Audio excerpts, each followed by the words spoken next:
За тэгвэл 2025 онд Монгол Улс хүүхэд хөгжил хамгааллын чиглэлд 20 тэрбум төгрөгийг зарцуулахаар төлөвлөжээ. Жил бүр хүүхэд хамгааллын энэ зардал нэмэгдэж байгаа ч зарцуулалт хангалттай үнэлгээ авч чадахгүй байна. Тодруулах юм бол үндэсний аудитын байгууллага гэр бүл хүүхэд залуучдын хөгжлийн газрын санхүүгийн тайланд сүүлийн 8 жил дараалан хязгаарлалтай гэх үнэлгээг өгчээ. Засгийн газрын хэрэгжүүлэгч агентлаг гэр бүл хүүхэд залуучдын хөгжлийн газар нь 21 аймагт салбартай. За нийт 1900 гаруй ажилтан албаа хаагчтай төрийн яамны хэмжээний томоохон бүтцтэй болж өргөжжээ. За гэвч санхүүгийн хувьд хамгийн сахилга бат сул гэж хэлж болохоор тус байгууллага сүүлийн 8 жил дараалан үндэсний аудитын байгууллагаас хязгаарлалтай үнэлгээ 2024 он тус агентлагийн хүүхэд хамгааллын зардал гэхэд улсаас 15 тэрбум төгрөгийг батлаж өгчээ. За гэвч мөн л төсвийн тухай хууль, нэгтлэн бодох бүртгэлийн тухай хуулийг зөрчиж, за батлагдсан төсвийг зориултын бусаар зарцуулсан зөрчлүүд гаргасан байна.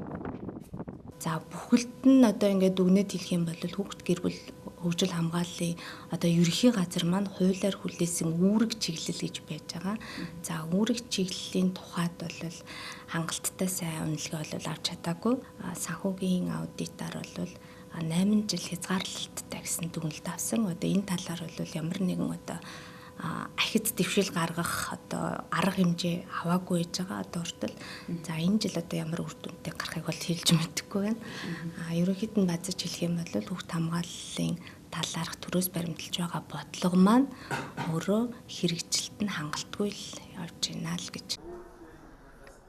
За их сурвалжуудын хэлж байгаагаар гэр бүл хүүхэд залуучуудын хөгжлийн газар нь төсвийн сахилга бат сул байгаа нь удирдлагуудын тогтворгүй байдалтай холбоотой гэдгийг онцолж байна. За тухайлбал 21 аймгаа бодлогоор зангидах үүрэгтэй үндэсний агентлаг нь л гэхэд байгуулагдсан цагаас хойш 7 дахь удирдлага хүлээн аваад байгаа юм а.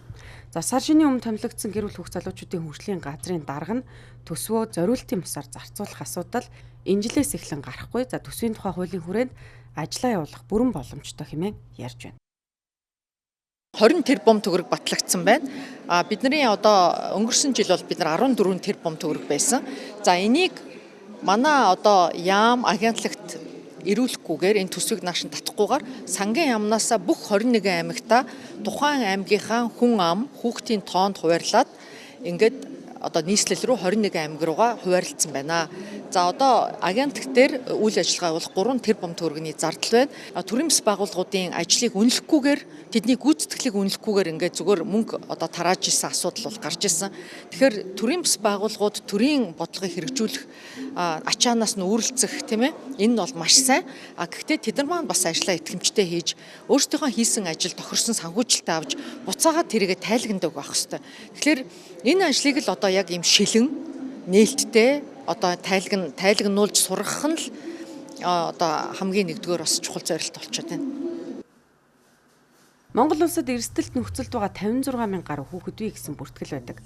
Гэвч сүүлийн 4 жилийн хугацаанд гэр бүл хүүхэд залуучдын хөгжлийн газрууд нийтдээ 3.1 тэрбум төгрөгийг үр ашиггүй зарцуулсан дүгнэлт гаргаад байгаа юм а. За энэ тог задлж үзвэл 2223 хүүхэд хамгаалах үйлчилгээ авч чадаагүй үлдсэн гэсэн үг юм а.